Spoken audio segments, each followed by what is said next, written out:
नमस्कार, न्यूज़ 10 में आप सभी का स्वागत। मैं हूं आपके साथ भावना नैयर। सबसे पहले डीडी न्यूज़ के सभी दर्शकों को छोटी दीपावली की हार्दिक शुभकामनाएं। शुरुआत करते हैं न्यूज़ 10 की और प्रमुख खबरों पर हमारी नजर रहने वाली है, जिसमें प्रधानमंत्री के गुजरात दौरे पर नजर रहेगी, जिसमें आज प्रधानमंत्री नरेंद्र मोदी गुजरात दौरे पर रहेंगे और कई विकास परियोजनाएं राष्ट्र को समर्पित करेंगे। इसके साथ साथ अयोध्या के भव्य दीपोत्सव से जुड़ी भी तमाम खबरें आप तक साझा करेंगे। इसके अलावा खबरें होंगी चुनावी महासंग्राम से जुड़ी हुई, जहाँ महाराष्ट्र और झारखंड में चुनावी तापमान इस समय बढ़ता जा रहा है। चुनावी क्षेत्रों की से जुड़ी तमाम खबरें आप तक साझा करेंगे। शुरुआत करते हैं न्यूज़ 10 की अहम सुर्खियों के साथ। अयोध्या में 500 वर्ष बाद रामलला के स्वागत में होगा भव्य दीपोत्सव। 28 लाख दियों की रोशनी में बनेंगे नए रिकॉर्ड। देश भर में आज छोटी दिवाली की धूम।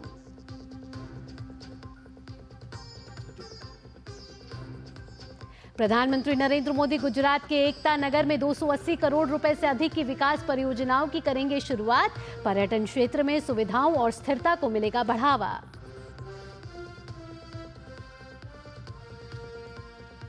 रक्षा मंत्री राजनाथ सिंह आज से 2 दिन के अरुणाचल प्रदेश दौरे पर। तवांग में सशस्त्र बल के जवानों से करेंगे मुलाकात।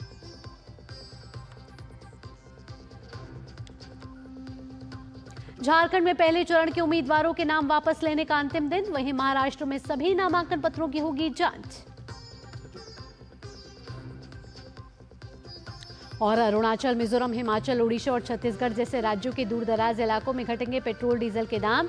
आज से बढ़ गया डीलर्स का कमीशन। पेट्रोलियम मंत्री ने किया फैसले का स्वागत।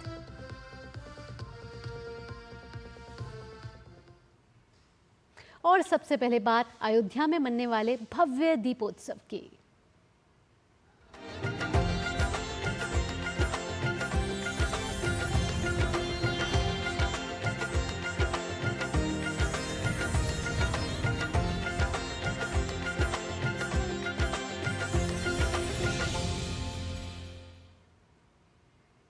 हर साल की तरह इस साल भी अयोध्या में लाखों दीपक जलेंगे, लेकिन इस दीपोत्सव की बात ही निराली है। आखिर 500 साल बाद श्री रामलला जो आए हैं। जी हां, आज राम की नगरी के किसी भी कोने में अंधेरा नहीं होगा, बल्कि अवध नगरिया लाखों दीपों से जगमगाएगी। आज दीपोत्सव में 25 लाख दीपों को जगमग करने के लिए राम की पैड़ी समेत 55 घाटों पर 28 लाख दिए बिछाए गए हैं। और जैसे ही ये दिए रोशन होंगे, Guinness book of world records में दीपोत्सव का नाम दर्ज हो जाएगा। कल गिनीज बुक की टीम देर रात तक 55 घाटों पर संयोजित किए गए दियों की गणना करती रही। सूर्यास्त के साथ दियों को प्रज्वलित करने का सिलसिला शुरू होगा। मुख्यमंत्री योगी आदित्यनाथ आज दीपोत्सव में शामिल होंगे। लोग अयोध्या में नाच गा रहे हैं, लोक कलाकार पारंपरिक नृत्य कर रहे हैं। शाम को तो नज़ारा और भी भव्य और अलौकिक होने वाला है। अयोध्या आज सरयू नदी घाट पर 25 लाख दिए जलाकर दीपोत्सव का गवाह बनने के लिए तैयार है।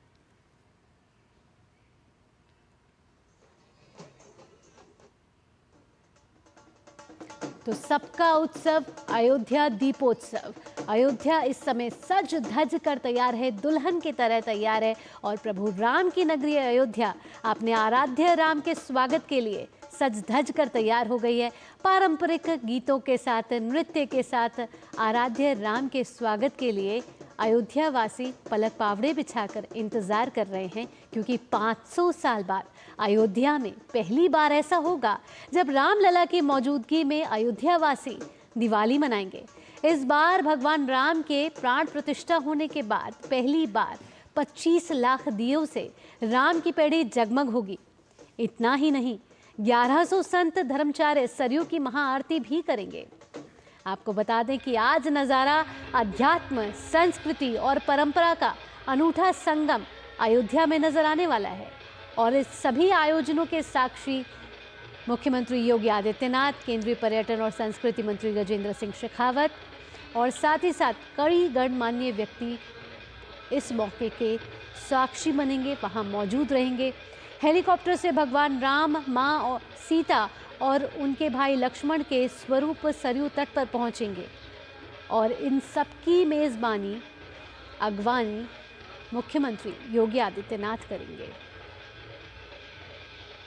तो आज दुल्हन की तरह सजकर तैयार है Ayodhya.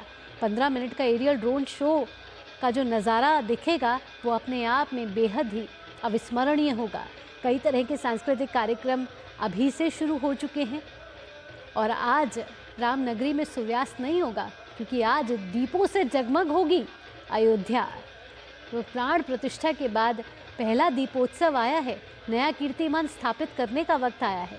Guinness book of world record में दीपोत्सव के नाम से दर्ज हो जाएगा आज अयोध्या नगरी का नाम। तो राम नगरी आज पूरी तरीके से तैयार, 28 लाख दियों से सज चुका है सरयू घाट और अब इंतजार उस पल का जब दीपोत्सव से जगमग हो उठेगी अयोध्या। सबका उत्सव अयोध्या दीपोत्सव। लेजर, साउंड और ड्रोन शो की तैयारियां कर ली जा चुकी हैं। उत्तर प्रदेश के मुख्यमंत्री योगी आदित्यनाथ दोपहर 2:30 बजे तक अयोध्या पहुंच जाएंगे। वह रामकथा पार्क में उतरेंगे और इसके बाद ही वहां से श्री राम सीता के राजाभिषेक में वह पहुंचेंगे। रामकथा पार्क में राम दरबार की थीम पर 90 फीट लंबा भव्य मंच सजाया जा चुका है और इस कार्यक्रम में करीब 18 झांकियां भी निकाली जाएंगी। इनमें से 11 झांकियां सूचना और 7 पर्यटन विभाग की होंगी और ये सभी झांकियां रामायण के किरदारों पर होंगी। तो 1100 संत करेंगे आज सरयू की महाआरती। भगवान राम के राज्याभिषेक समारोह के बाद मुख्यमंत्री योगी आदित्यनाथ और केंद्रीय मंत्री समेत साधु संत सरयू तट पर पहुंचेंगे और यहाँ पर 1100 संत और धर्माचार्य मिलकर मां सरयू की महाआरती करेंगे। इसके साथ ड्रोन शो की तैयारियां भी पूरी कर ली जा चुकी हैं। श्री राम लला की प्रतिष्ठा, प्राण प्रतिष्ठा के बाद पहला दीपोत्सव आया है और कोई कोर कसर छोड़ी नहीं जा रही क्योंकि ये सबका उत्सव है, ये अयोध्या का दीपोत्सव है। आइए आगे बढ़ते हैं। उल्लास और भगवान श्री राम की स्तुति और भजनों से रामनगरी इस समय राममय हो उठी है। शाम होते ही राम की पैड़ी से लेकर सरयू घाट और रामकथा पार्क का पूरा क्षेत्र रोशनी से नहा उठता है। 3 दिनों तक अयोध्या में आयोजित होने वाले दीपोत्सव के दौरान कई तरह के सांस्कृतिक कार्यक्रमों का भी आयोजन किया जा रहा है। प्रभु श्री राम की अयोध्या में प्रकाश के महापर्व का आयोजन हो रहा है। 28 से 30 अक्टूबर तक आयोजित दीपोत्सव महापर्व का ये 8वां संस्करण है। साल 2017 से शुरू हुई अयोध्या दीपोत्सव की परंपरा हर साल नए कीर्तिमान बनाती है और इस बार ये और भी विशिष्ट है क्योंकि 500 वर्षों का अयोध्या में ही श्री राम का वनवास समाप्त हुआ है और रामलला अपने दिव्य भव्य नव मंदिर में प्रतिष्ठित हैं।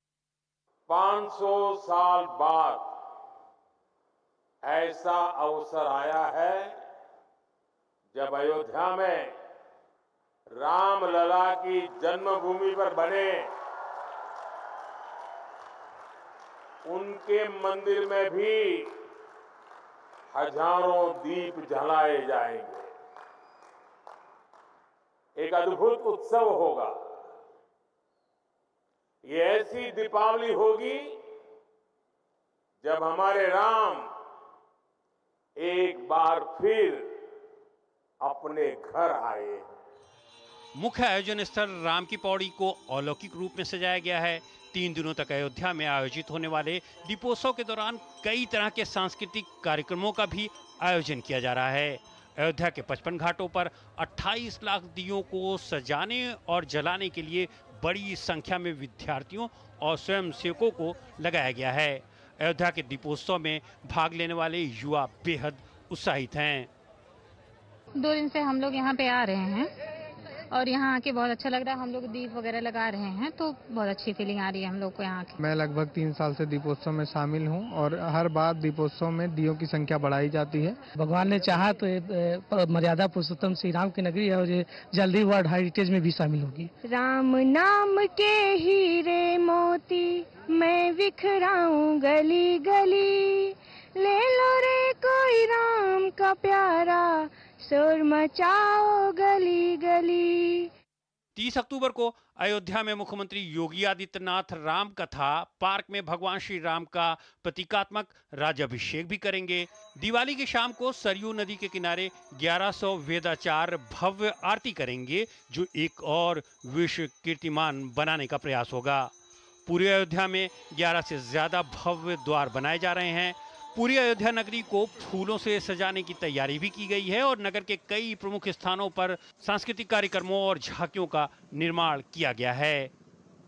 अयोध्या का दीपोत्सव हमारा अभिमान बढ़ाता है। अयोध्या का दीपोत्सव हर वर्ष नया विश्व कीर्तिमान बनाता है और अयोध्या से ही पूरी दुनिया देखती है कि कैसे हम अपने सांस्कृतिक मूल्यों को समेटे हुए पूरी दुनिया को तमसो मा ज्योतिर्गमय का संदेश देते हैं, विश्व कल्याण का उपदेश देते हैं। कैमरा पर्सन योगेश कुमार के साथ अश्विनी कुमार मिश्र, डीडी न्यूज, अयोध्या।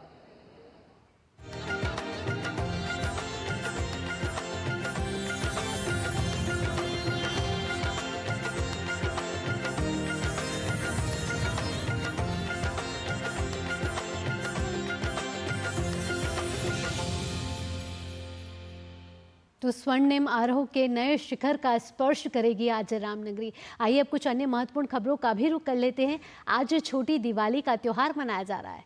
इसे नरक चतुर्दशी भी कहा जाता है। दिवाली के मौके पर बाजारों में सबसे ज्यादा मांग दिए, लाइट्स और कैंडल्स की है। भांति भांति के दिए लोगों को आकर्षित कर रहे हैं। आइए आपको लेकर चलते हैं दिवाली मेले में।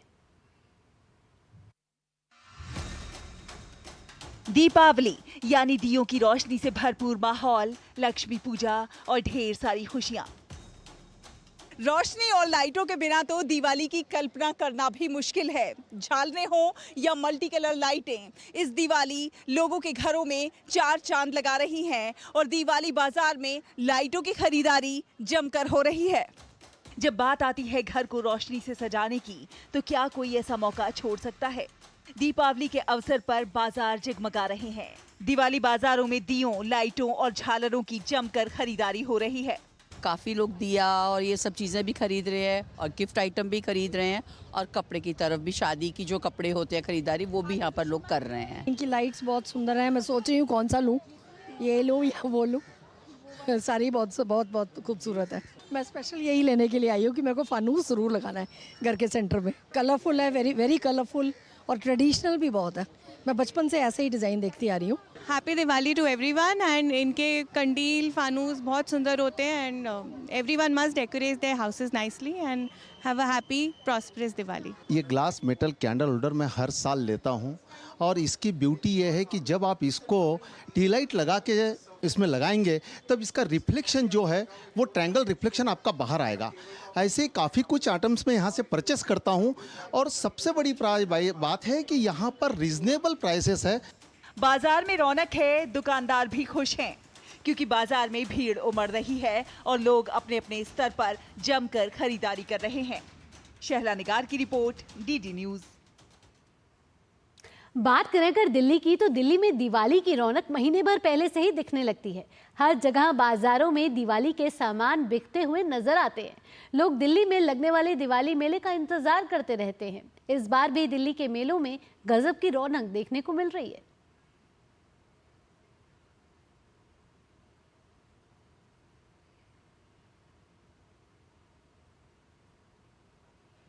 दिल्ली में लगने वाले दिवाली मेले का बेसब्री से इंतजार करते हैं। इस बार भी दिल्ली के मेलों में गजब की रौनक देखने को मिल रही है। दिवाली का मौका है तो सज गए हैं दिल्ली के बाजार। लोग जमकर कर रहे हैं खरीदारी और हम यहाँ मौजूद हैं दिल्ली के एक दिवाली बाजार में। कपड़ों से लेकर ज्वेलरी तक आप इन मेले में खाने के जायके का भी आनंद उठा सकते हैं। किफायती और खूबसूरत सामानों से सजे ये मेले लोगों को आकर्षित कर रहे हैं। लोगों का उत्साह तो यहाँ देखने वाला है। बाइंग भी अच्छे मूड में है। यहाँ पर काफ़ी लोग दिया और ये सब चीज़ें भी खरीद रहे हैं और गिफ्ट आइटम भी खरीद रहे हैं। तो दुकानदार भी लोगों के उत्साह से काफ़ी खुश हैं। आइटम्स क्योंकि ये कैंडल लाइटिंग से रिलेटेड है तो लोगों को बहुत पसंद आ रहे हैं। कलरफुल हैं, गोल्ड बेस है तो लोगों को बहुत अट्रैक्ट करते हैं और मेरे इतने लॉयल कस्टमर्स बन गए हैं जो हर साल आते हैं और ढूंढते हुए आते हैं कि मैडम आपका स्टॉल, हम हर साल आपके पास आते हैं। ये मेरे को बहुत खुशी की बात है। और इस बार तो मैंने और एल्यूमिनियम कास्टिंग भी इंट्रोड्यूस की है और ये मंत्रा प्लेट्स भी इंट्रोड्यूस किए हैं, आप देख रहे हैं इधर, तो लोगों को बहुत ज़्यादा अट्रैक्ट कर रहा है मेरा सारा प्रोडक्ट। दिवाली पर उपहार देना एक परंपरा है। दिवाली बाजार में एक से बढ़कर एक गिफ्ट आइटम्स मौजूद हैं जो किफायती भी हैं और शानदार भी। Hi guys, happy Diwali. So basically आपको सबको पता ही है कि फेस्टिव का मौका है, तो हम सब ने इतनी अच्छी अच्छी देखो ड्रेसेस पहनी हुई हैं। Even we have like more collection. Diwali की खरीदारी को लेकर बाजारों में गजब की रौनक है। यहाँ से आप घर को सजाने के लिए लाइट, लैंप, कारपेट, बेडशीट और अपने कपड़ों से लेकर ज्वेलरी तक की शॉपिंग कर सकते हैं। दिल्ली से शहला निगार की रिपोर्ट, डीडी न्यूज।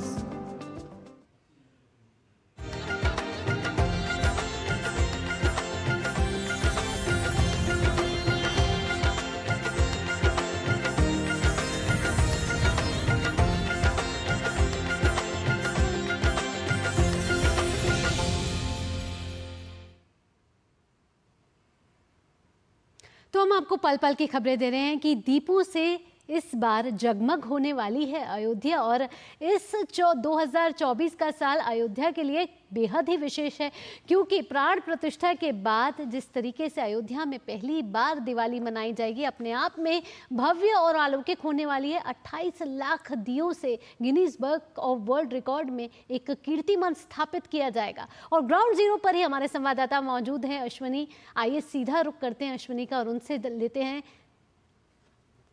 हैं अपडेट। आपसे पूछना चाहेंगे हम कि किस तरीके से इस बार अयोध्या को भव्य और दिव्य बनाया गया है, और साथ ही साथ आशुतोष आपसे ये भी पूछना चाहेंगे कि तैयारियों को कहीं ना कहीं अब अंतिम रूप दे दिया गया होगा, अब इंतजार है दीपोत्सव का, क्या मुख्य आकर्षण रहने वाला है?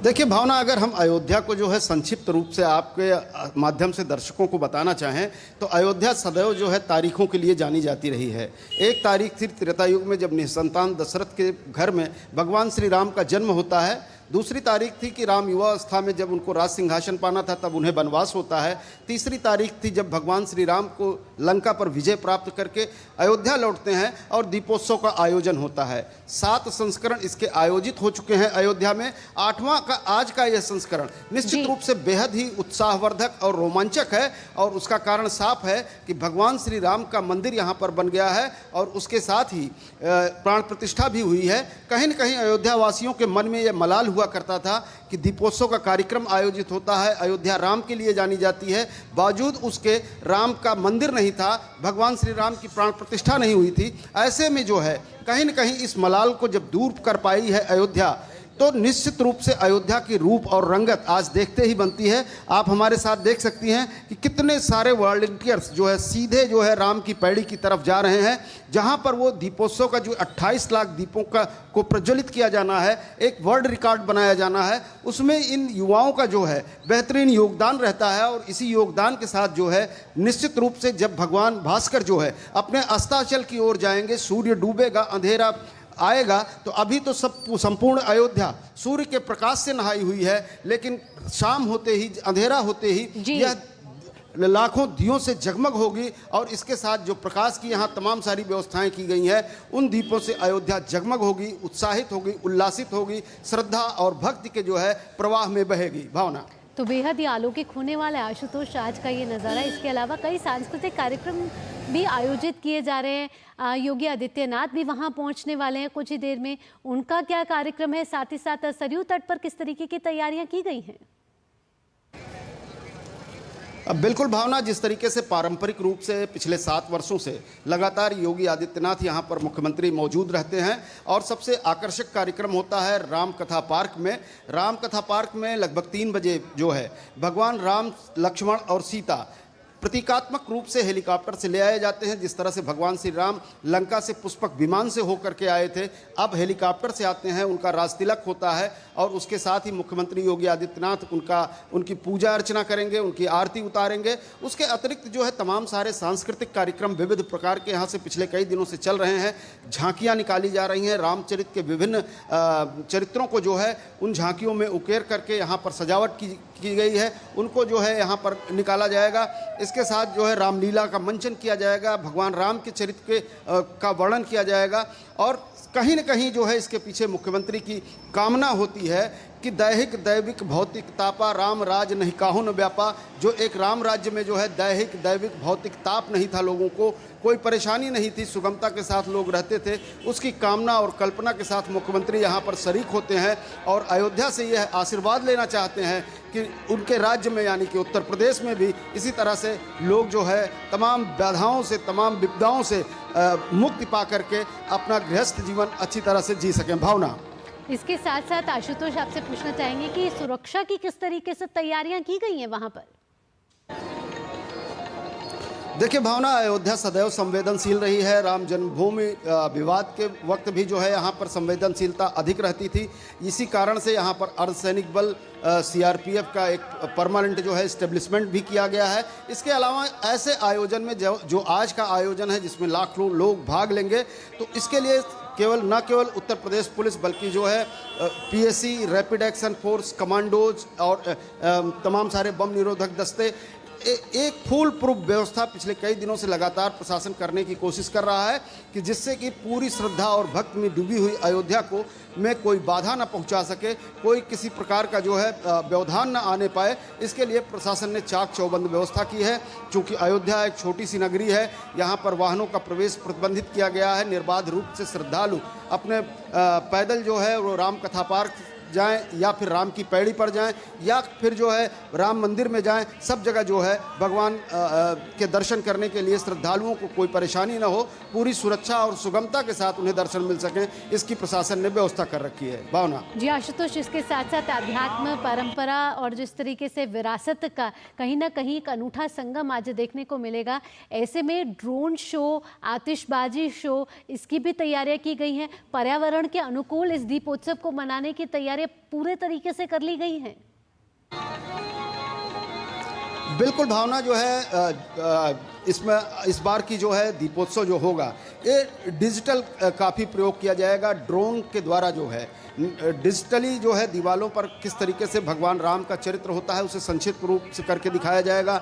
ड्रोन के माध्यम से जो है विभिन्न प्रकार के यहाँ पर करतब दिखाए जाएंगे, शो दिखाए जाएंगे, जिनका रिहर्सल पिछले 2 दिनों से लगातार चल रहा है। जी, इसके साथ साथ आशुतोष 1100 संत जो हैं वो महाआरती भी करते हुए नजर आएंगे सरयू तट पर। उसकी विशेष तैयारी किस तरीके से कर ली गई है?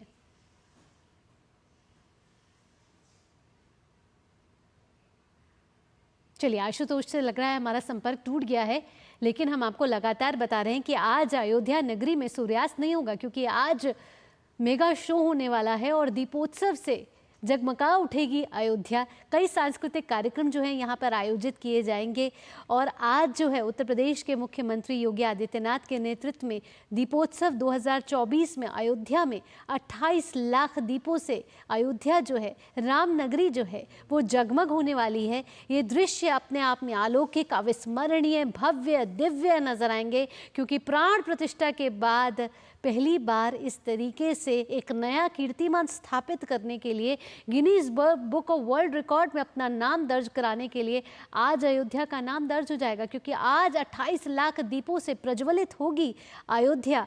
और साथ ही साथ दीपोत्सव की जो तैयारियां हैं वो इस समय पूरी कर ली गई हैं। कलाकार और जो है लेज़र साउंड ड्रोन शो का ट्रायल भी वहां किया जा रहा है। साथ ही अयोध्या में सुरक्षा के चाक चौबंद किए जा चुके हैं और इसकी निगरानी स्वयं वहां के पुलिस का अधिकारी जो है वो कर रहे हैं। इस बार की जो दीपावली है, दीपोत्सव है, वो पर्यावरण के अनुकूल होगी क्योंकि अयोध्या में दीपोत्सव 2024 का ये 8वां साल है और इस बार अयोध्या में सरयू तट के घाटों पर 28 लाख दीप जलाने का लक्ष्य रखा गया है। आपको बता दें कि इसी वर्ष 22 जनवरी को अयोध्या में भव्य नवनिर्मित मंदिर में भगवान श्री रामलला की प्राण प्रतिष्ठा की गई थी। तो इस बार रामलला के मंदिर में इस तरह से दीपक जलाने की खास योजना बनाई गई है और नवनिर्मित श्री राम जन्मभूमि मंदिर में पहली दीपावली के लिए भव्य और पर्यावरण के अनुकूल तैयारियां भी कर ली गई हैं।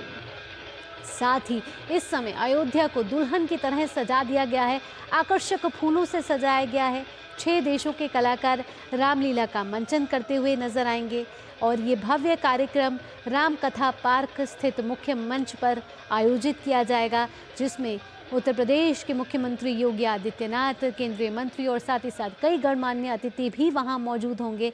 कई वॉलंटियर्स को वहां तैनात कर दिया गया है जो इस दीपोत्सव को सफल कार्यक्रम बनाने के लिए पूरी तरह से तैयार हैं। आपको बता दें कि एलईडी वॉल और एलईडी वैन की भी व्यवस्था की गई है। ड्रोन शो, लेज़र शो, आतिशबाजियों से जगमग हो उठेगी आज अयोध्या। सुरक्षा के चाक चौबंद कर दिए गए हैं और आज उत्तर प्रदेश के मुख्यमंत्री योगी आदित्यनाथ करेंगे रामलला का स्वागत।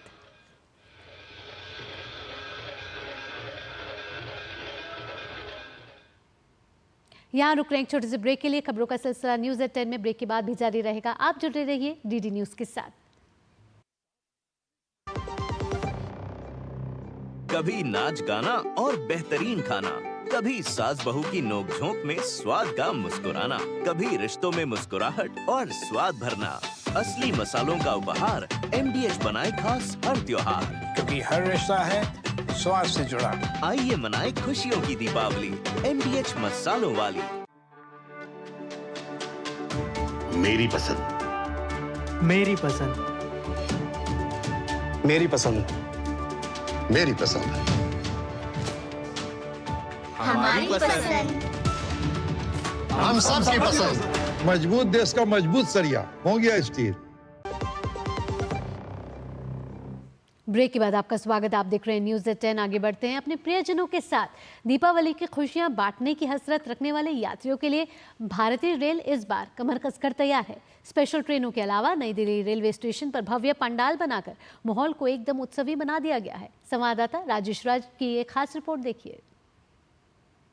अभी हम जिस पंडाल में खड़े हैं, ये पंडाल कोई शादी ब्याह के लिए नहीं बनाया गया है, बल्कि ये नई दिल्ली रेलवे स्टेशन का एक ऐसा पंडाल है जिस पंडाल में लोग अपनी गाड़ी की प्रतीक्षा कर रहे हैं। ये भारतीय रेल की ये कोशिश है कि वो मुसाफिरों को त्योहार के सीजन में लग्जरी सुविधा उपलब्ध कराने की कोशिश करें। उत्सवी माहौल में वाकई नई दिल्ली रेलवे स्टेशन का नज़ारा बदल सा गया है। अमूमन अफरा तफरी से जूझने वाले स्टेशन पर यात्रियों को व्यवस्थित करने में जुटे हैं रेल सेवक, जो बुजुर्गों को प्लेटफॉर्म तक पहुंचाने का प्रयास भी कर रहे हैं। इसके अलावा पंडाल के बगल में ही अतिरिक्त टिकट काउंटर भी बनाए गए हैं, जहां पर ATM की सुविधा भी बहाल है और मुसाफिर डिजिटल माध्यम से भी टिकट खरीद सकते हैं। भारतीय रेल ने दिवाली और छठ के मौके पर अपने गांव जाने वाले यात्रियों के लिए देश भर में 7000 स्पेशल ट्रेनें चलाने का फैसला लिया है। लास्ट ईयर रिकॉर्ड नंबर था 4500 ट्रेन का।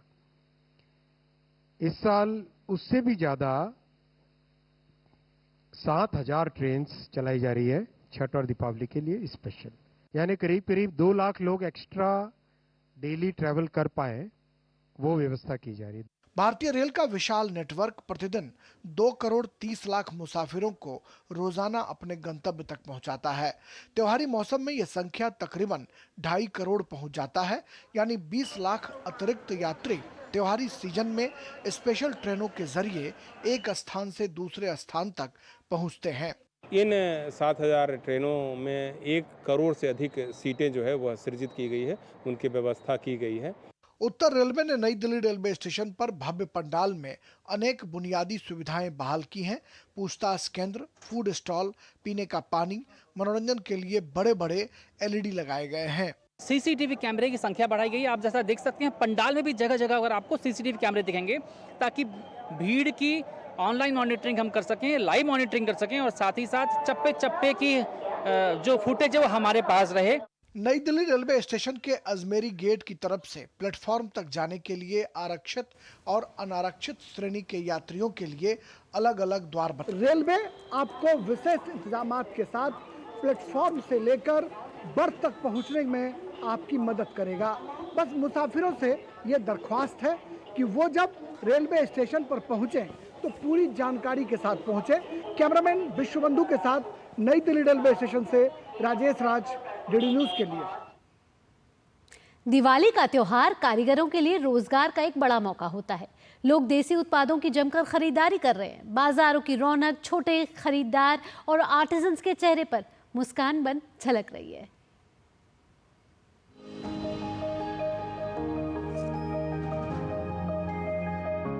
बाजार की इस सजावट, इस रौनक के पीछे लाखों कारीगरों की मेहनत छुपी है। इन कारीगरों ने दिवाली के त्योहार के लिए महीनों तैयारी की है। Vocal for local. प्रधानमंत्री के वोकल फॉर लोकल के नारे ने भारतीय कारीगरों के लिए नए द्वार खोले। देश भर में क्राफ्ट बाजार, दिवाली बाजारों और मेलों के माध्यम से सुदूरवर्ती इलाकों से आए इन कारीगरों को मिल रहा है राष्ट्रीय मंच। घास को आप कैसे इतनी सुंदर चीजों में तब्दील कर देते हैं, बताइए। बेसिकली मैडम, ये हमारा जो जंगली घास होता है वहाँ हमारा जंगल एरिया में, हिल एरिया में ही होता है। ये वो 5 फीट 6 फीट के वो अंदर आती है। इसको हम काट के इसको अच्छे तरीके से सुखा कर इसको डाई करके अच्छे तरीके से ब्यूटीफुल कलर बना के ये सब चीज़ हम करते हैं। जिस लगभग 5000 लोग हो जो हमारे साथ जुड़ा हुआ है और हमारा ये उड़ीसा में सिर्फ बालेश्वर डिस्ट्रिक्ट में बाल्यापाल में ही अवेलेबल हो। यहाँ पर गुजरात की कढ़ाईदार शॉल जो हैं वो काफ़ी लोकप्रिय हो रही हैं। काला कॉटन कपड़ा है, कच्छ में होता है ये वीविंग का कपड़ा। उसके पीछे से लड़कियाँ काम करती हैं। यहाँ ये धागा गिन के मतलब काउंटिंग करते हैं, इसकी डिज़ाइन आगे बढ़ती है। मेरे साथ 250 लड़कियाँ जुड़ी हुई हैं और उनको सबको मतलब काम देते हैं, तो घर में काम करते हैं सब, फिर प्रोडक्ट बना के ले आते हैं। टेराकोटा का सामान इस बार खूब बिक रहा है। कई परिवार पीढ़ियों से इस कला को संजोए हुए हैं। ये मैम रूप टाइल्स जो पहले पुराने जमाने में छत के ऊपर जो लगता था, ये जो टाइल है ये बुरा नजर ना लगे सोच के लोग लगाते थे, आदिवासी लोग। स्वयं सहायता समूहों के लिए भी ये दिवाली बेहद शुभ है। बुनकर महिलाओं के समूह ने अपनी मेहनत से कर्नाटक की करीब 30 से ज्यादा बुनाई तकनीकों को पुनर्जीवित किया है, जिसके कारण दोहरे पल्लू की साड़ियों को आज फिर बाजार मिल रहा है। कितनी औरतें आपके साथ जुड़ी हुई और किस तरह से, क्या उन्हें ट्रेनिंग, प्रशिक्षण, ये सब आप? तो हमारे पास मास्टर वीवर 2 थे जिनकी मदद से हमने लेडीज़ जिनके पास काम नहीं था तो उनको हमने वीविंग सिखाया। तो अब हमारे पास 50 से भी अधिक महिलाएं हैं जो ये वीविंग करती हैं। खरीदारों को भी स्वदेशी सामान खूब लुभा रहा है। I celebrate Diwali in Malaysia. Okay, I'm here for these bazaars to get some souvenirs, sarees, and to decorate things for my house. It's a great place. It's a great choice that we have over here.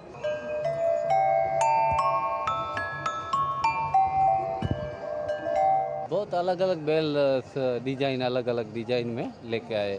ऐसे कला पुरानी कला है, बहुत 800 साल पुरानी कला है। यकीनन ये दिवाली कुटीर उद्योग से जुड़े इन कारीगरों के लिए ढेर सारी खुशियां लेकर आई है। Jaya Sinha, DD news.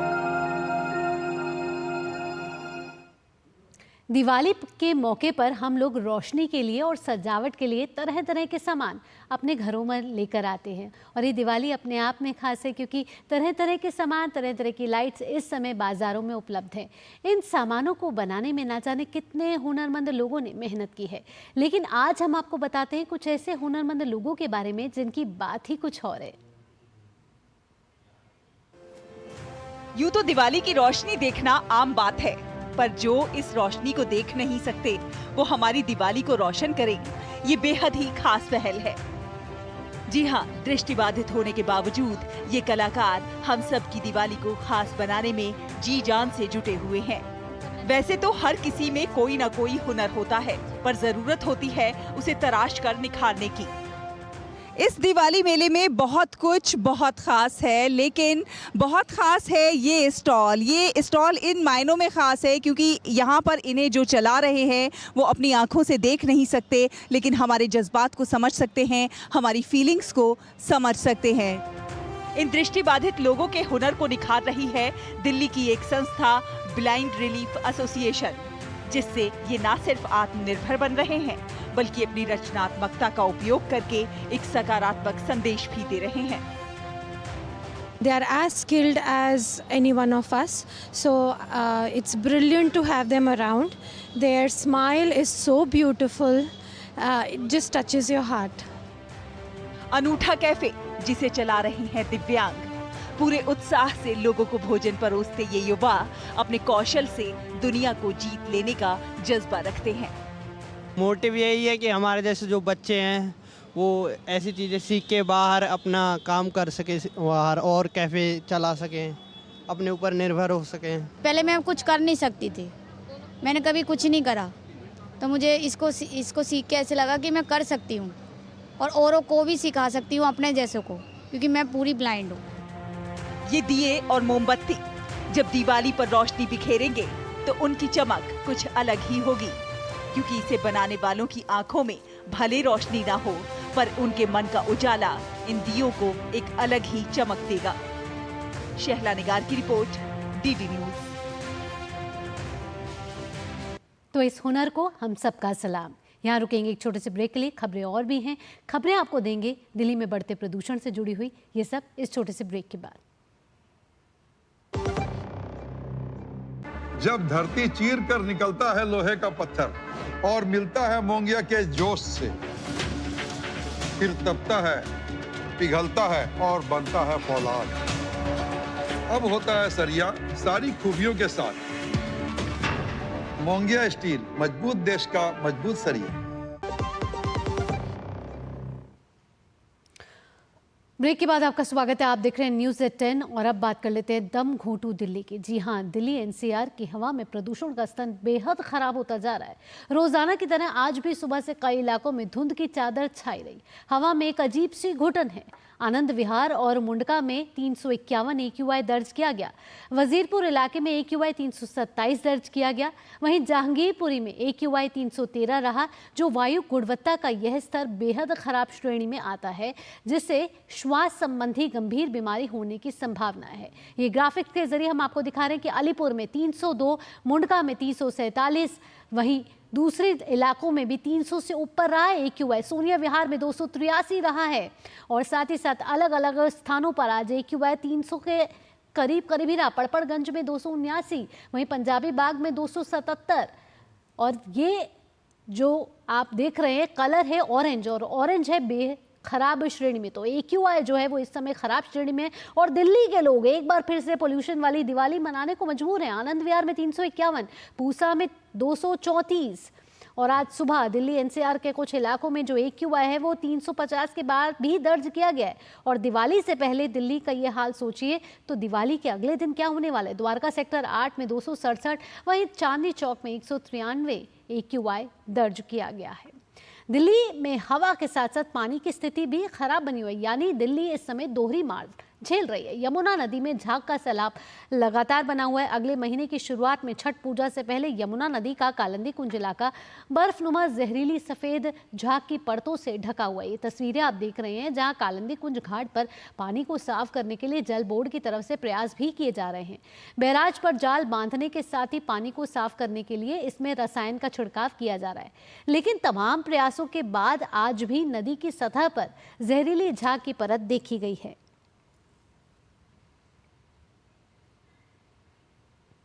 अमरेंद्र गुप्ता जुड़ गए हमारे साथ ज़्यादा जानकारी के साथ। अमरेंद्र का रुख करेंगे। अमरेंद्र, आपसे पूछना चाहेंगे कि अगर आज के AQI की बात की जाए तो कई इलाकों में 300 के करीब ही रहा है AQI और दिल्ली वासी अभी भी परेशान है इस प्रदूषण से। और दिवाली से पहले, एक दिन पहले, दिल्ली वाले मजबूर हैं प्रदूषण वाली दिवाली मनाने को। अब अगर आज AQI ऐसा है तो आप सोचिए 1 नवंबर को AQI क्या होगा।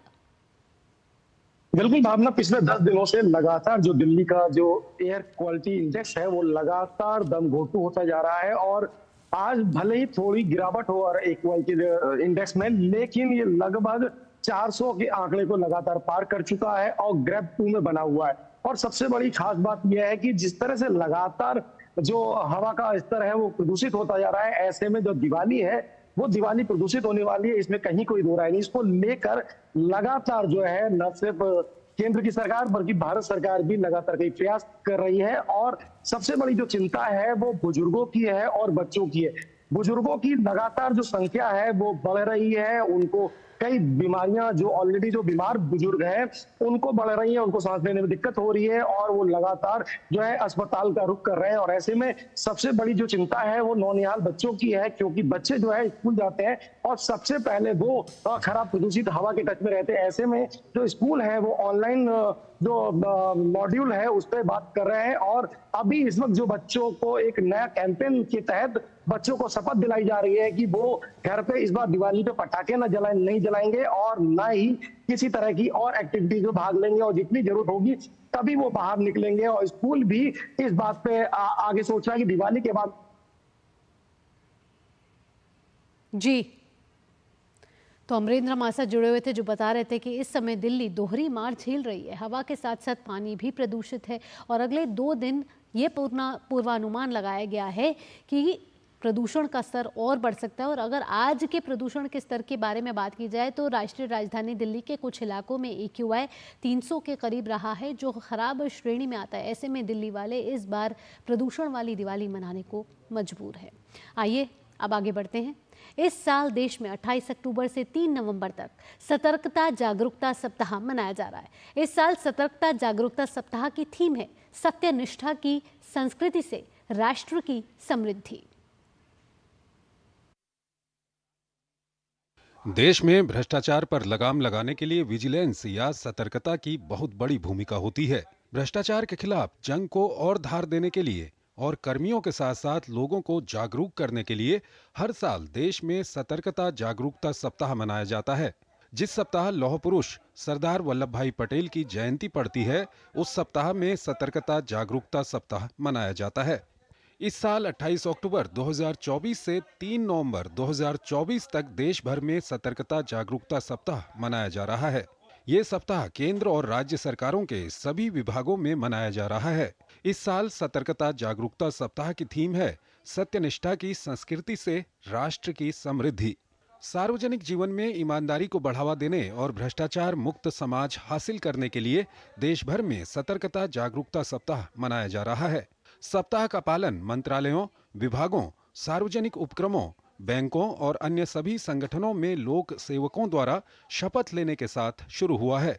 सप्ताह के दौरान भ्रष्ट आचरण के खिलाफ जागरूकता पैदा करने के लिए कई समारोह आयोजित किए जाएंगे।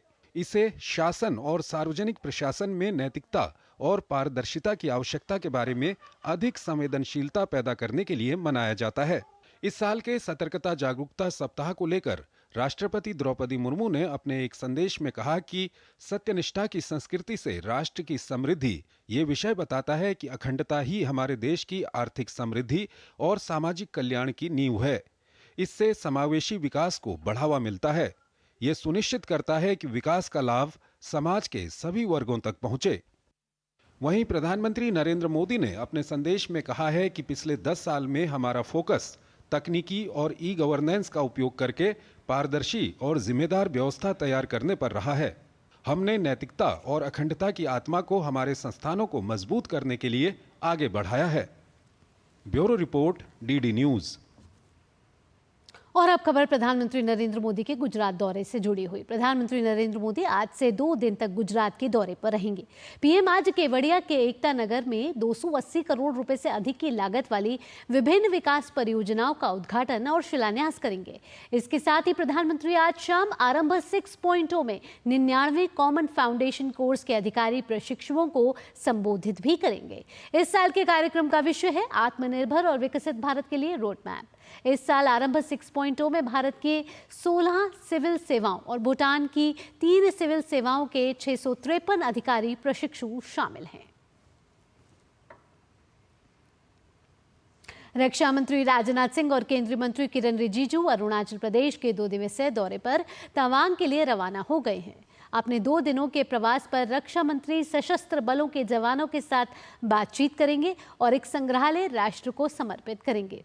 रक्षा मंत्री ने सोशल मीडिया एक्स पर अपने पोस्ट में इस दौरे की जानकारी दी है।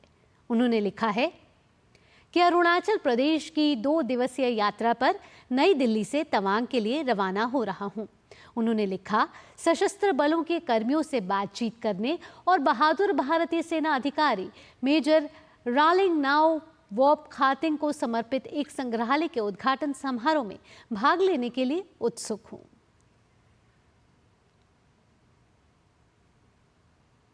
बुलेटिन में आगे बढ़ते हैं। अमेरिका ने कहा है कि वह भारत चीन के बीच LAC समझौते पर गहरी नजर बनाए हुए है और सीमा पर तनाव कम होने का स्वागत करता है। इस बात की जानकारी अमेरिकी विदेश विभाग के प्रवक्ता मैथ्यू मिलर ने दी है। साथ ही उन्होंने कहा है कि भारत चीन वास्तविक नियंत्रण रेखा LAC समझौते से जुड़े हुए घटनाक्रम पर अमेरिका ने भी अपनी नजर बनाकर रखी है। पत्रकारों को संबोधित करते हुए उन्होंने कहा कि जून 2020 में गलवान घाटी में हुए घटनाक्रम के बाद से ही अमेरिका की इस बात पर नजर है। इसके साथ ही उन्होंने कहा कि अमेरिका भारतीय साझेदारों से इस बारे में जानकारी ली है, लेकिन इसमें हमारी कोई भूमिका नहीं है।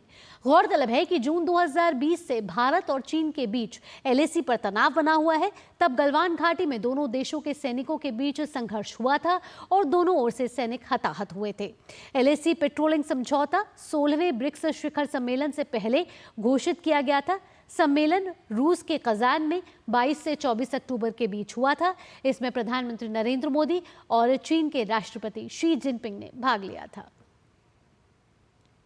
और आइए आगे बढ़ते हैं। अब बात कर लेते हैं आने वाले विधानसभा चुनावों की, जो होने वाले हैं महाराष्ट्र और झारखंड में। झारखंड के चुनावी दंगल में इस बार कड़ा मुकाबला बीजेपी और महागठबंधन के बीच है। बीजेपी अपनी विकास योजनाओं के आधार पर जनता का समर्थन मांग रही है, वहीं महागठबंधन बीजेपी की नीतियों का खुलकर विरोध कर रहा है। दोनों ने जनता को अपने पक्ष में करने के लिए पूरी ताकत झोंक दी है। झारखंड में नामांकन का काम पूरा हो चुका है। आज पहले चरण से जुड़े उम्मीदवारों के नाम वापस लेने की आखिरी तारीख है। वहीं दूसरे चरण के नामांकन पत्रों की भी जांच आज ही होगी। दूसरे चरण के प्रत्याशी 1 नवंबर तक अपने नाम वापस ले सकते हैं। साथ ही आपको बता दें कि दूसरे चरण के 38 विधानसभा क्षेत्रों में नामांकन के आखिरी दिन 297 प्रत्याशियों ने अपना नामांकन दाखिल किया है। इस तरह कुल 634 नामांकन दर्ज किए गए हैं। 43 विधानसभा सीटों के लिए पहले चरण में दाखिल 743 नामांकन जांच के बाद वैध पाए गए हैं। इस चरण में कुल 805 उम्मीदवारों ने नामजदगी का पर्चा दाखिल किया है। आपको साथ ही बता दें कि झारखंड की 81 विधानसभा सीटों के लिए चुनाव 2 चरणों में होगा, 13 और 20 नवंबर को।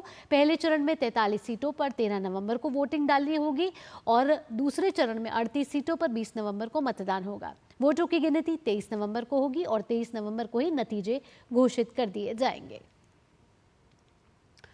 असम के मुख्यमंत्री और झारखंड विधानसभा चुनाव के लिए भाजपा के सह प्रभारी हेमंत बिस्वा शर्मा ने राज्य के मुख्यमंत्री और झारखंड मुक्ति मोर्चा कार्यकारी प्रमुख हेमंत सोरेन को किसान विरोधी बताया है और तीखा प्रहार किया है।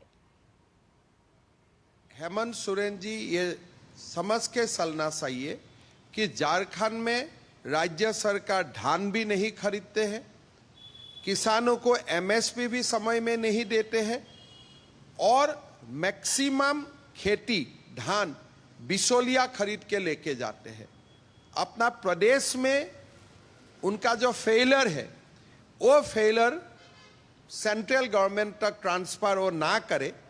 जो आपने गुनाह किया है उनके लिए आप भी किसानों से माफी मांगना चाहिए। उन्होंने साथ ही कहा कि दीपावली के तुरंत बाद ही राज्य में चुनाव प्रचार की शुरुआत होगी और उन्हें विश्वास है कि जनता भाजपा को अपना आशीर्वाद देगी। दीपावली का तुरंत बाद हमारे चुनाव का प्रचार प्रसार शुरू हो गए और हम ये मान के चलता हूँ कि जनता जनार्दन इस बार हमें आशीर्वाद देंगे। NDA बीजेपी का सरकार बनेगा झारखंड में, ये मैं मान के चलता हूँ। और झारखंड के बाद अब बात महाराष्ट्र के चुनावी महासंग्राम की। महाराष्ट्र में चुनाव के मद्देनजर सियासी पारा इस समय हाई है। चुनाव में अब कुछ ही समय बचा है और ऐसे में नामांकन के आखिरी दिन मंगलवार को कई नेताओं ने नामांकन दाखिल किया, लेकिन नामांकन खत्म होने के बाद भी विपक्षी गठबंधन महाविकास अघाड़ी में सीट शेयरिंग को लेकर टेंशन अभी भी बरकरार है। महाराष्ट्र विधानसभा की 288 सीटों के लिए लगभग 8000 उम्मीदवारों ने अपना नामांकन दाखिल कर दिया है। इन आवेदन पत्रों की जाँच आज की जाएगी। प्रत्याशी 4 नवंबर तक नामांकन पत्र वापस ले सकेंगे। साथ ही आपको बता दें कि सत्तारूढ़ गठबंधन महायुति में बीजेपी ने 148, शिवसेना शिंदे गुट ने 80 और एनसीपी अजीत पवार ने 51 उम्मीदवारों को अधिकृत तौर पर AB फॉर्म दे दिए हैं। इसके साथ ही बीजेपी ने 4 सीटों को अपने सहयोगी दलों के लिए छोड़ दिया है। वहीं बात करें महाविकास आघाड़ी की तो यहां कांग्रेस ने अब तक सबसे ज्यादा 103, एनसीपी शरद पवार ने 83 और शिवसेना UBT ने 88 उम्मीदवारों को टिकट दिया है। महाराष्ट्र में मतदान 20 नवंबर को होगा और मतगणना 23 नवंबर को। हरियाणा विधानसभा चुनाव में अनियमितताओं के कांग्रेस के आरोपों को चुनाव आयोग ने सिरे से खारिज कर दिया है। चुनाव आयोग की इस कार्रवाई पर भाजपा प्रवक्ता प्रदीप भंडारी ने प्रतिक्रिया दी है। प्रदीप भंडारी ने कहा कि चुनाव आयोग ने कांग्रेस पार्टी की साजिश को उजागर कर दिया है। इलेक्शन कमीशन ने कांग्रेस पार्टी के षड्यंत्र को एक्सपोज किया है। कांग्रेस पार्टी लोकतंत्र विरोधी पार्टी है। It is an anti democracy party. तभी वो हर लोकतांत्रिक व्यवस्था की क्रेडिबिलिटी पर सवाल उठाती है बिना कोई प्रूफ के, हाफ ट्रूथ्स पे और फेक न्यूज पे। कभी इलेक्शन कमीशन पर सवाल उठाएगी, कभी ईवीएम्स पे सवाल उठाएगी, कभी सुप्रीम कोर्ट पर सवाल उठाएगी। हर एक बॉडी पे जो लोकतंत्र की व्यवस्था को प्रोटेक्ट कर रहा है, कांग्रेस पार्टी को उससे चिढ़ है। कांग्रेस पार्टी को मैं कहना चाहता हूं कि आप इमरजेंसी वाली पार्टी है। आपने संविधान को तहस नहस कर दिया था। आप स्वस्थ लोकतंत्र डाइजेस्ट नहीं कर सकते, परंतु ये लोकतंत्र आपके परिवार के हिसाब से नहीं चलेगा, रूल ऑफ लॉ के हिसाब से चलेगा। बढ़ते आगे, उत्तर प्रदेश की योगी सरकार ने मानक पूरा ना करने वाले मदरसों के प्रति सख्ती बरतते हुए उनके खिलाफ कार्रवाई की शुरुआत कर दी है। गोंडा जिले के से ऐसे मदरसों पर कार्रवाई की शुरुआत हुई है। इस महीने यहां से 54 मदरसे राज्य सरकार की ओर से बंद कर दिए जाएंगे। वहीं शासन की सख्ती के बाद 22 मदरसों के प्रबंधकों ने स्वयं मदरसा बंद करने के लिए विभाग को प्रार्थना पत्र दिया है। मदरसा शिक्षा परिषद अब इन मदरसों की मान्यता वापस लेगा। इसके अतिरिक्त मानकों को ना पूरा करने वाले 32 मदरसों की सूची अल्पसंख्यक कल्याण विभाग ने मदरसा शिक्षा परिषद को भेज दी है। मदरसों की मान्यता रद्द होने के बाद यहाँ के अध्ययनरत छात्रों को परिषदीय स्कूलों से नामांकन कर दिया जाएगा और ताकि बच्चों के पढ़ाई पर कोई असर ना पड़े। एक पत्र दिनांक 21/10/2024 सारे अल्पसंख्यक कल्याण अधिकारियों को निर्गत हुआ है, जिसमें निर्दिष्ट किया गया है कि जितने भी गैर मान्यता प्राप्त मदरसे हैं उनकी जांच जो है एटीएस करेगी। और एटीएस जो है वो मदरसे कब से चल रहे हैं और उनके द्वारा मान्यताएं क्यों नहीं ली गई हैं, तत्संबंध में और जो भी बिंदु होंगे उनके द्वारा उसकी गहनता से जांच की जाएगी। जांचोपरांत जो भी उनके फील्ड प्रभारी यूनिट के रहेंगे वो अपनी रिपोर्ट पुलिस महानिदेशक महोदय एटीएस मुख्यालय को प्रेषित करेंगे। खबर उत्तर प्रदेश के कन्नौज से आ रही है, जहां दिवाली के मद्देनजर खाद्य सुरक्षा विभाग की टीम ने कई दुकानों पर छापेमारी की है। जिले में कार्रवाई कर लाखों रुपए की कीमत वाले नकली मिठाई, खोया और सिंथेटिक दूध बरामद किया गया है। गुरसहायगंज इलाके में 29 क्विंटल जहरीली मिठाई पकड़ी गई है। तिवरा इलाके में 2.5 क्विंटल दूषित दूध बरामद कर नष्ट कर दिया गया है। मिलावटखोरों के खिलाफ कार्रवाई करने के लिए सभी दूषित दूध के सैंपल को जांच के लिए भेज दिया गया है। तो उत्तर प्रदेश खाद्य विभाग से एक बड़ी कार्रवाई सामने आई है। बढ़ते आगे, राज्यसभा सांसद स्वाति मालीवाल ने दिल्ली सरकार पर एक बार फिर प्रदूषण और गंदगी को लेकर निशाना साधा है। मालीवाल ने पश्चिमी दिल्ली के जनकपुरी में पंखा रोड इलाके का औचक निरीक्षण किया। उन्होंने अपने सोशल मीडिया प्लेटफॉर्म एक्स पर पोस्ट करके ये नाराजगी जताई। कहा कि सड़कों पर कूड़े का ढेर लगा हुआ है, लाखों लोग ऐसी गंदगी में रहने को मजबूर हैं। स्वाति मालीवाल ने दिल्ली की मेयर को जल्द से जल्द इस संबंध में कार्रवाई करने को कहा है। साथ ही कि कूड़ा साफ ना होने की स्थिति में मेयर के घर के बाहर कूड़ा फेंकने की चेतावनी दी है। केंद्रीय स्वास्थ्य मंत्री जेपी नड्डा ने आज नई दिल्ली में मंत्रालय के कर्मचारियों और अधिकारियों को एकता शपथ दिलाई।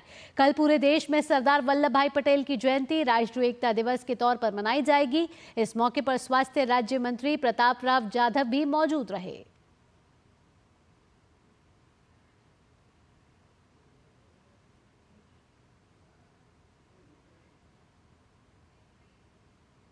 इस अवसर पर केंद्रीय स्वास्थ्य मंत्री ने कहा कि भारत का वर्तमान स्वरूप सरदार पटेल की ही देन है। आज़ादी के पश्चात जो हम ये Bharat union of states, 28 states with 8 union territories, ये एकीकृत भारत, ये एक भारत श्रेष्ठ भारत जो हम देख पा रहे हैं, इसकी नींव सरदार वल्लभ भाई पटेल ने रखी थी। एक अच्छे बैरिस्टर होने के बावजूद भी गांधी जी के आह्वान पर उन्होंने आज़ादी के आंदोलन में अपने आप को आहूत किया, पूरी ज़िंदगी लगाई और बाद में वो प्रथम गृह मंत्री बन करके उन्होंने 562 छोटी बड़ी रियासतों को भी बहुत कम समय में एकाकृत किया, सबको यूनाइट किया। और जो हम आज भारत का स्वरूप जैसा देख रहे हैं, ये उनकी देन है। और पेट्रोल और डीजल पंप डीलरों के लिए एक अच्छी खबर। तेल कंपनियों ने आज से पेट्रोल और डीजल पंप डीलरों का कमीशन बढ़ा दिया है। तेल कंपनियों ने कहा है कि डीलरों का कमीशन बढ़ने के बाद भी डीजल पेट्रोल के दाम नहीं बढ़ेंगे। वहीं इंडियन ऑयल ने अंतर्राज्यीय माल ढुलाई को सुगम बनाया है। इससे राज्यों के भीतर विभिन्न बाजारों में पेट्रोल डीजल के खुदरा बिक्री मूल्य में कमी आएगी। ये फैसला अरुणाचल, मिजोरम, हिमाचल, उड़ीसा और छत्तीसगढ़ जैसे राज्यों के दूर दराज इलाकों में लागू किया गया है। बुलेटिन में आगे बढ़ते हैं। भारत और स्विट्जरलैंड ने रेलवे के क्षेत्र में तकनीकी सहयोग को बढ़ावा देने के उद्देश्य से एक समझौता पत्र पर हस्ताक्षर किए हैं। ये समझौता वीडियो कॉन्फ्रेंसिंग के माध्यम से आयोजित एक कार्यक्रम में भारत के रेल मंत्री अश्विनी वैष्णव और स्विस रेल के प्रमुख एल्बर्ट रोएस्टी द्वारा किया गया है। एल्बर्ट रोएस्टी ने अपने संबोधन में रेलवे के क्षेत्र में सहयोग के महत्व पर जोर देते हुए कहा कि स्विट्जरलैंड की उन्नत रेलवे तकनीक भारतीय रेलवे के विकास में सहायक सिद्ध हो सकती है। वहीं भारत के रेल मंत्री अश्विनी वैष्णव ने कहा कि भारत सरकार का उद्देश्य पूरे देश में सुरक्षित और तीव्र गति का रेल परिचालन सुनिश्चित करना है। उन्होंने कहा कि इस समझौते से दोनों देशों के बीच तकनीकी सहयोग बढ़ेगा, जिससे रेलवे ट्रैक का रखरखाव, प्रबंधन और निर्माण में सहयोग मिलेगा। इसी के साथ न्यूज़ 10 में इतना ही। देश और दुनिया की अहम और बड़ी खबरों के लिए आप जुड़े रहिए डीडी न्यूज़ के साथ। फिलहाल के लिए मुझे दीजिए अनुमति। नमस्कार।